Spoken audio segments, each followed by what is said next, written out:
Hey guys, this is Camfrey15, and I'm back at it with another video for you guys. And we are back with another My Hero Academia manga chapter review, as this freaking manga is getting freaking crazy. The cliffhanger to this chapter was insane. Like, insane. Like, my goodness. Anyways, let's get into this manga chapter. This is My Hero Academia manga chapter 329. Last week, well, we got the revelations and stuff like that. Stain was able to get a hold of, well, the information he got, as well as you got introduced to, well, the number one hero in the United States, Stars and Stripes. Anyways, let's get into this chapter now. My Hero Academia chapter 329 is titled "In the Nick of Time, a Big Time Maverick from the West," which is obviously referring to Star and Stripe. Now, we start the chapter off regarding which I was wondering if we were going to focus back to the villain side of things. And we start the chapter off with All For One, surrounded by some Nomu, essentially talking to Spinner. Now, he goes on to say that this crucial moment is nigh. He goes on to say the escaped convicts and their antics have provided the perfect distraction for keeping the short-staffed police and heroes from devoting to their full attention to us.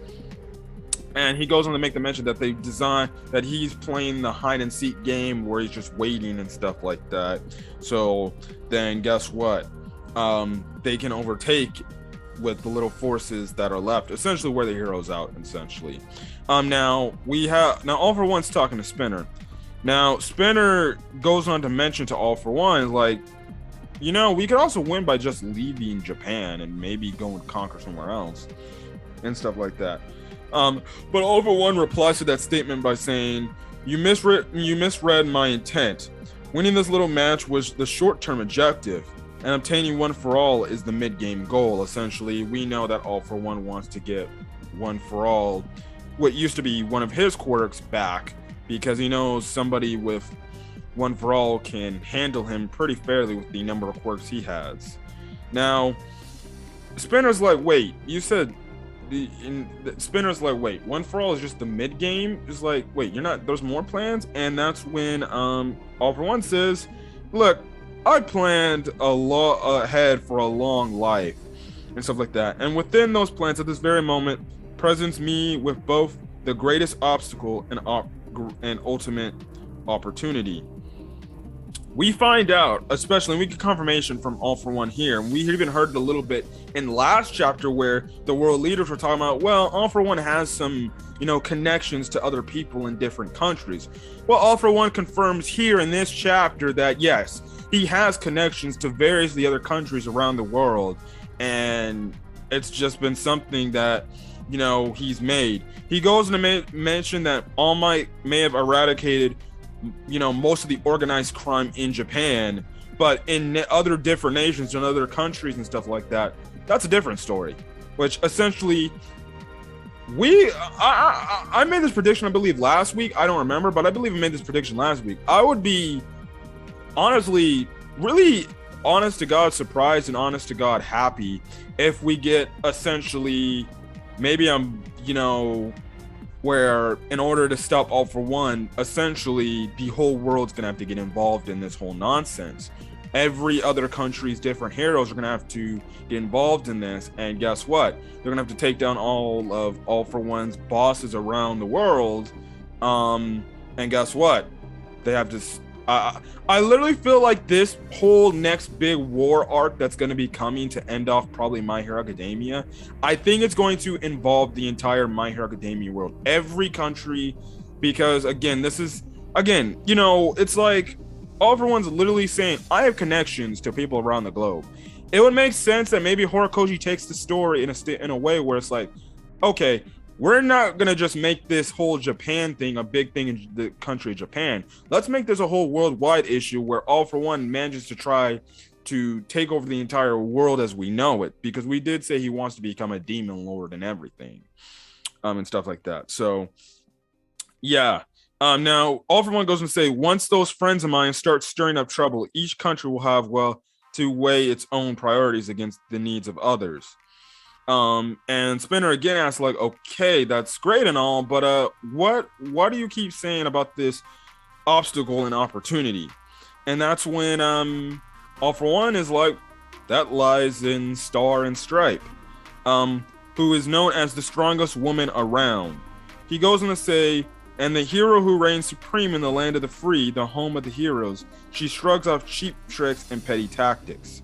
And essentially, this is when All for One kind of essentially unleashes somewhat of what is another part of his true plan, of the fact that he says, like, yes, attacking Star and Stripe will be a gamble, but and she's gonna be a problem, a big problem. So it definitely shows that All for One is like, he's like, she's gonna be a problem, but we can more than likely handle her. And two, he's smiling in the panel as he's saying this, so I'm like, he's got a plan up his sleeve, doesn't he? But this is when All for One says, but if I manage to steal her quirk, well, it's essentially, he's essentially saying it will be game, set, match, over, done. The heroes will have nothing to do to combat us. Like, he legit says, like, the rest of the war will be just a formality, which means absolutely nothing. Which is like, okay, what is Star and Stripe's quirk? Like, what is her quirk? It's got to be some OP ass quirk, to be honest. If the way All for One's hyping up her quirk like that, and I even said when she was revealed, last week, for the first time, it's like, she must have some crazy type of quirk where she's coming over to Japan to save everybody, because it's like, it only makes sense. It's like, what the hell is going on here? And stuff like that. Now, All for One goes on to say, unlike young Toya and the others, you devoted yourself to guarding me, but it's nearly time for you to take action as well, Ichiguchi. In the days to come, you Spinner, will support Tomura Shigaraki in the crusade and do justice to your name, as the one who spins this tale. You are a veritable nobody, and a heteromorph. You have led a difficult life. I was talking about the discrimination Spinner felt in the past, because obviously, his quirk and stuff like that. He, All for One, goes on to continue a statement by saying, you hear the rumblings already, don't you? So many out there sympathize with your cause from the shadows. Goes on to say, Redestro was inherently beholden to the old way of things. And we get some old Paranormal Liberation front members who survived from the whole war arc, essentially saying and following, behind Spinner and everything, because of what, Spinner stands for, and the whole fact that, well, Redestro told them you need to follow under the League of Villain members and stuff like that. And they go on to say, we, the Vanguard Action Support Regiment, were assigned to fight under Spinner, who, given who we are, the great skeptic has outlasted his peers and now tells us that liberation is at hand. We are to eliminate what resistance remains and realize this revolution.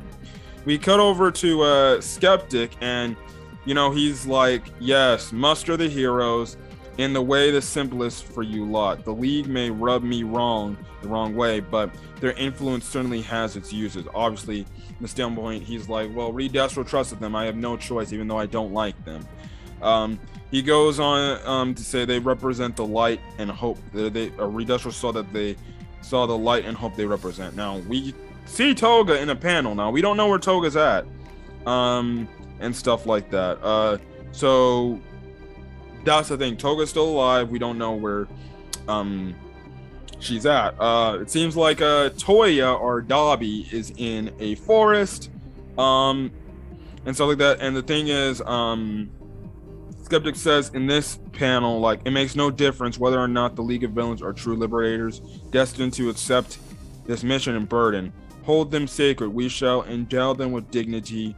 Once Tomura Shigaraki has destroyed all, we shall sow the seeds of the future.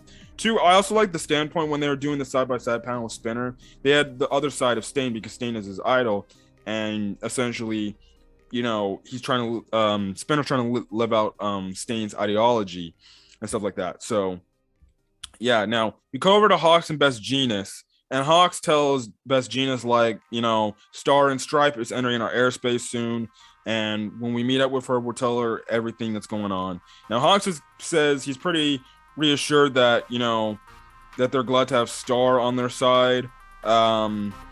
And he's like, but aren't they gonna just like come out all and try to attack them and stuff like that? And Best Genius is like, her nature may prove our salvation. And we find out that Best Genius wanted to actually talk to Star and Stripe for quite a while. And the fact that mostly because from the denim, from the gold rush she has, I guess, and stuff like that. Now, Suka Uchi gets in contact with Hawks, and he tells Hawks, Endeavor, and Best Genius that a report came along that along Star and Stripe's flight path, there's somebody else, and they say it's him, and the fact that he's shown himself, and essentially you get this whole crazy scene where it's Tomura Shigaraki riding on a Nomu confronting Star and Stripe, and essentially Star and Stripe is like, wow, that's such a warm welcome. Before I've even arrived, you're that free to do as you please, mister. And she asks him, like, are you the villain they call All for One? And the chapter ends off with Shigaraki saying, that's a good question. What exactly am I? Or, if you read the unofficial translation, he says, who am I? But it is what it is. The chapter ends off there, and it's seemingly like we're gonna get a fight between Star and Stripe and Tomura Shigaraki. I'm actually shocked that this is happening this now. We're starting off this new arc with a bang already. So it's gonna be very interesting to see what's gonna happen here. I'm guessing we're gonna see the power of Star and Stripe. So yeah, I don't know what's gonna happen next in the storyline. This is getting crazy, but all I know is we're probably getting a Shigaraki versus Star and Stripe fight. There is no break next week. Next chapter will come out in 7 days, so next Sunday, yada yada yada. But this was a really freaking good chapter, and I definitely enjoyed this chapter, and I definitely can't wait to see more of My Hero Academia and stuff like that. But other than that, guys, I'm gonna get over. Hopefully you guys have a great rest of your day or night checking this video. So leave a like, put in the comment section your thoughts on this week's manga chapter of My Hero Academia, as well as hit that subscribe button if you want to get more My Hero Academia content, as well as any other anime I upload to the channel. Other than that, guys, I'm gonna get out of here. Hopefully you guys have a great rest of your day or night checking this video. Until then, guys, see you guys later. Peace.